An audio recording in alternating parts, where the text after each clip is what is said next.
Satu lagi antara momen yang paling ditunggu-tunggu di dalam manga telah akhirnya dianimasikan. Momen di mana Harley Tax telah dibacakan oleh Robin berlatar belakangkan mural di pohon Adam yang ditunjukkan oleh Ripley ke Frankie.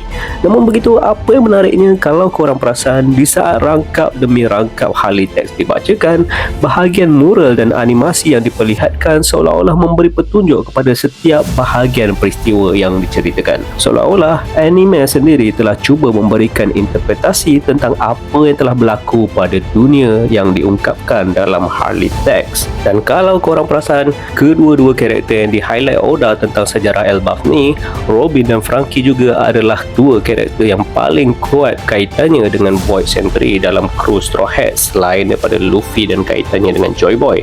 Dan mereka berdua lah juga yang paling dicari oleh World Government ketika arc Enies Lobby dulu, kerana satu memegang blueprint Pluton manakala satu lagi mampu membaca poneglyph. So ayuh kita membongkar perspektif anime dalam interpretasi Harley Tax.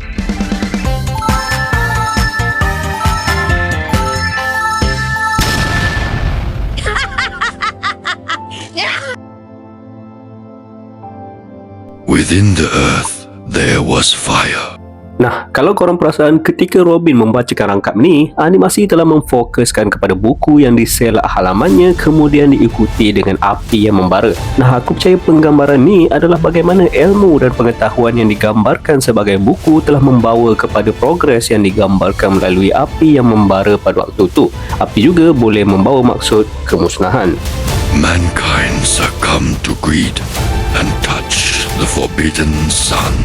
Namun apabila sampai ke rangkap kedua ni, paparan hanya memberi fokus kepada wajah Robin. Mungkin sebab diorang tak nak spoil tentang apa yang berlaku pada dunia pertama yang menggambarkan rangkap tersebut, atau mungkin memang Robin adalah clue kepada apa yang berlaku sebab Robin juga yang berasal dari Ohara dapat dikaitkan dengan pengetahuan yang terlarang. Yes, kemusnahan Ohara tu sendiri adalah kerana ketamakan mereka untuk mempelajari tentang sesuatu yang menjadi tabu kepada seluruh dunia, sejarah abad kekosongan yang cuba disorok dan dikuburkan oleh World Government. Makanya rangkap manusia tunduk kepada ketamakan dan menyentuh matahari larangan sedikit sebanyak ada kena-mengenanya dengan bagaimana Ohara tamakkan pengetahuan dan membongkar rahsia yang tidak sepatutnya diorang pelajari. The enslaved prayed and the sun god appeared. Nah, dekat rangkap ni barulah mural di pohon Adam mula diperlihatkan, seolah-olah dekat sini barulah kisah sebenar bermula. Lukisan di sebelah hujung kanan mural telah diperlihatkan dan ditumpukan kepada beberapa manusia yang mempunyai semacam cincin halo di atas kepala mereka dalam keadaan beratur telah turun ke dalam perut bumi. Manakala di bahagian sebelah mereka, manusia-manusia ini telah ditunjukkan naik semula membawa sesuatu semacam objek bercahaya bersama mereka. Senario yang sesuai dengan rangkap yang dibacakan tentang bagaimana manusia telah diperhambakan. Namun begitu, apa yang anehnya, dekat sini sosok manusia yang memakai mahkota di atas lakaran seperti seekor gajah dan sosok manusia bersayap di bawahnya yang berada di samping sebuah kapal seperti Noah telah dipinggirkan dari fokus di sepanjang Robin membaca Harley Tax. Mereka kelihatan sangat kabur di hujung sisi gambaran yang ditunjukkan, seolah-olah mereka tidak mempunyai signifikan dalam interpretasi Harley Tax. The earth god raged, and with its serpent of hellfire shrouded the world in death and darkness. Dekat sini, kamera mula bergerak bermula dari gambaran kota-kota megah di hujung kanan mural sebelum fokus mula tertumpu kepada ular besar yang menyemburkan api di atas kota-kota tersebut tepat sebelum rangkap ular dari neraka dibacakan. Skrin kemudiannya mengalami transisi kepada total gelap sejurus rangkap menyeliputi dunia dengan kematian dan kegelapan dibacakan untuk menggambarkan situasi tersebut. And there will never me.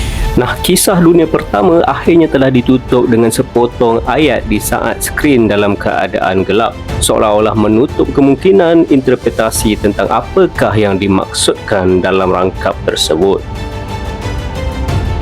Nah, menariknya Harley Tax dunia kedua dimulakan dengan sin debu berterbangan di dalam kegelapan di akhir dunia pertama tadi yang diiringi dengan bunyi angin yang kuat.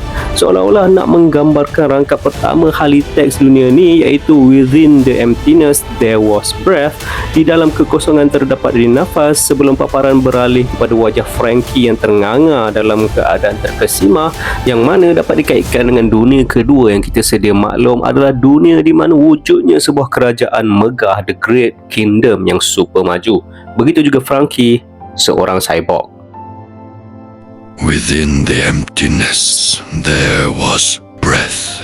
Nah, sejurus selepas paparan kembali kepada mural dekat pohon Elbaf, barulah rangkap pertama dunia kedua dimulakan. Dan menariknya, ia bermula dengan paparan ular neraka yang diungkapkan dalam dunia pertama tadi, seolah-olah nak menggambarkan ular tersebut masih lagi wujud di dunia kedua dan membuka ruang interpretasi kalau kemungkinan Sun God yang diceritakan dalam dunia pertama telah kalah melawan Earth God dan ular nerakanya. The forest god tamed demons. Sejurus selepas rangkap dalam kekosongan terdapat nafas yang memaparkan ular neraka, kamera beralih daripada gambaran ular tersebut yang menghembuskan api ke arah sebuah kapal angkasa yang mempunyai rupa bentuk yang sangat mirip dengan kapal Ark Maxim yang pernah dicipta Enel dalam Ark Skypia. Seolah-olah kapal tersebut mempunyai kaitan dengan apa yang telah dibacakan. Nah, kalau korang follow teori aku sebelum ni, aku juga pernah katakan kalau Forest God adalah warga-warga dari bulan yang turun di saat Earth God cuba berkali-kali menyerang Elbaf, membuatkan para warga Elbaf terhutang budi kepada mereka dan menggelarkan mereka sebagai The Forest God. Nah, memandangkan kapal tersebut terlihat berada di tengah-tengah antara dua monster, iaitu ular neraka milik Earth God dan sosok naga besar di atas sebuah pokok yang kemungkinan adalah sosok Nidhogg yang saling beradu kekuatan, rangkap bahawa dewa hutan menjinakkan syaitan mungkin sekali mencerminkan bagaimana suku yang turun dari bulan telah berjaya menghentikan pertelingkahan antara kedua monster tadi. And the sun spread the fires of war. Gambaran mural terus beralih kepada sosok yang semua orang sepakat sebagai bentuk Nika. Tapi siapakah karakter yang menggalas nama tersebut masih lagi menjadi perdebatan. Sama ada sosok tersebut adalah Nika asli itu sendiri, Joy Boy mahupun Luffy. Tapi memandangkan Robin sedang membacakan Harley Tax dunia kedua ketika gambaran ni dipaparkan, besar kemungkinan sosok seperti Nika di bahagian kiri mural Elbaf tersebut tidak lain dan tidak bukan adalah Joy Boy sendiri. Doors of the half moon dream. Doors of the moon dream. Dekat sini, paparan mula beralih kepada karakter-karakter berbagai ras di bahagian kiri mural yang ditunjukkan bersama-sama sosok Nika melawan sosok raksasa hitam yang memegang matahari di hujung skrin sehingga bentuknya tidak sepenuhnya ditunjukkan. Seolah-olah sosok tersebut tidak mempunyai kepentingan kepada rangkap yang dibacakan. Namun begitu, apa yang menarik perhatian aku adalah bagaimana rangkap tersebut mengistilahkan mereka dari bulan separa dan mereka dari bulan di saat paparan menunjukkan ras-ras di samping Nika, seolah-olah mereka dapat dikaitkan dengan rangkap yang dibacakan. Nah, aku percaya macam teori aku sebelum ni juga, ras-ras ni kemungkinan adalah hasil daripada eksperimentasi yang dilakukan oleh suku-suku dari bulan yang turun dan bekerjasama dengan warga planet biru. Mereka dari separa bulan adalah manusia yang diubah sesuai DNA mereka yang kemudiannya digelar sebagai Clan D, manakala mereka dari bulan pula adalah suku-suku yang sepenuhnya dihasilkan dari eksperimentasi menjadi suku yang baru dan mereka semua berharap untuk diiktiraf kewujudan mereka dan hidup bebas di bawah matahari. Men killed the sun and became God. Nah, walaupun pada waktu rangkap ni dibacakan, paparan masih menunjukkan karakter-karakter di kiri mural, tapi kita semua sangat-sangat yakin kalau rangkap ni menceritakan tentang bagaimana faksi Joy Boy telah melawan faksi yang digelarkan Dr. Vegapunk sebagai The Alliance lebih 800 tahun yang lalu.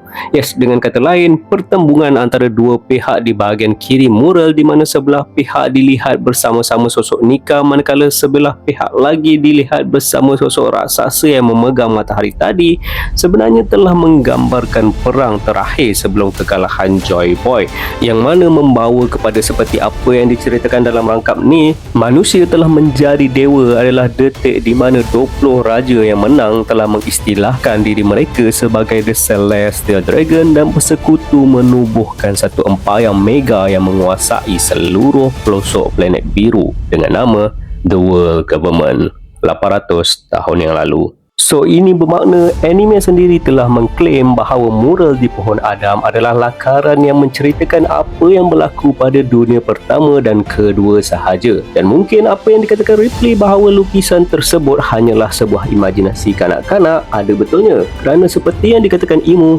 kekalahan suku Giant 800 tahun yang lalu adalah kerana pertaruhan untuk menyelamatkan anak-anak mereka. Jadi aku percaya pertembungan antara sosok Nika bersama pelbagai suku di sebelah kiri mural melawan raksasa berupa syaitan adalah kerana mereka cuba mempertahankan Pohon Adam di tengah mural, atau lebih tepat lagi, mereka cuba mempertahankan anak-anak suku Giant yang bakal menjadi masa depan dunia. And the sea got storm. Paparan bertukar gelap seketika sebelum animasi air laut dari bawah ke atas skrin seolah-olah menggambarkan paras air laut yang meningkat sedalam 200 meter akibat peperangan skala besar yang berlaku dan penggunaan ancient weapon, sesuai apa yang diceritakan oleh Dr. Vega Pang. And there will never meet.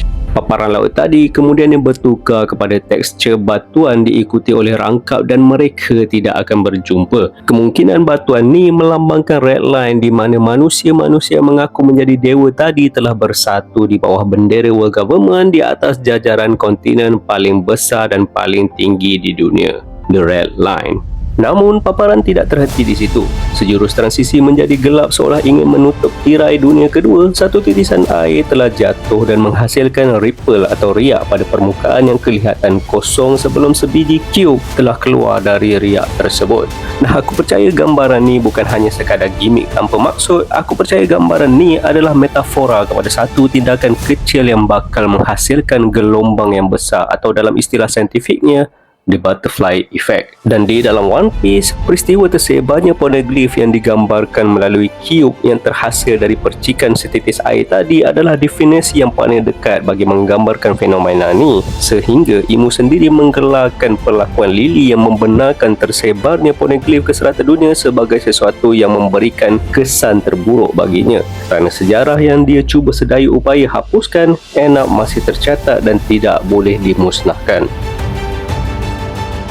Nah, sejurus Harley Text dunia ketiga bermula, transisi animasi mula beralih kepada dedaun di balik cahaya yang terang benderang. Mural di Pohon Adam tidak lagi ditunjukkan, menandakan bahagian dunia ketiga ni tidak termasuk dalam lukisan tersebut. Rangkap pertama hingga ketiga dibacakan tanpa apa-apa transisi kepada paparan yang ditunjukkan, kerana apa yang berlaku dalam dunia ni adalah timeline yang berlaku dalam siri One Piece sekarang. Within the chaos, there was void. Reinconvenienced remnants recall the promised day and hear the voice of the broken moon. The sun god dances and laugh, guiding the world to its end. The sun return and bring a new morning, and they will surely meet. Nah, rangkap seterusnya sehingga selesai Harley Text dibacakan menunjukkan gambaran Nika yang diperkenalkan di Elbaf ketika Yarul menceritakan bahawa ada pelbagai versi Nika mula diperlihatkan. Di samping seketika munculnya sosok Gear 5 Luffy dan penutupnya, rangkap terakhir dibacakan apabila keseluruhan lukisan mural dipaparkan. Seolah-olah mereka yang dimaksudkan dalam rangkap ni membawa maksud keseluruhan watak-watak dalam mural tersebut bakal dipertemukan semula, kerana sedar atau tidak, sejarah seolah-olah telah berulang. Malah Imu sendiri telah mengklaim di chapter 1188 bahawa kemunculan Luffy telah memaksanya untuk mengingati semula kisah silamnya. Jadi apa pendapat korang? Kalau korang ada teori yang menarik atau ingin kongsikan sesuatu, jangan malu-malu untuk like, komen dan subscribe video dan channel ni. Kita jumpa lagi di Laugh Tale.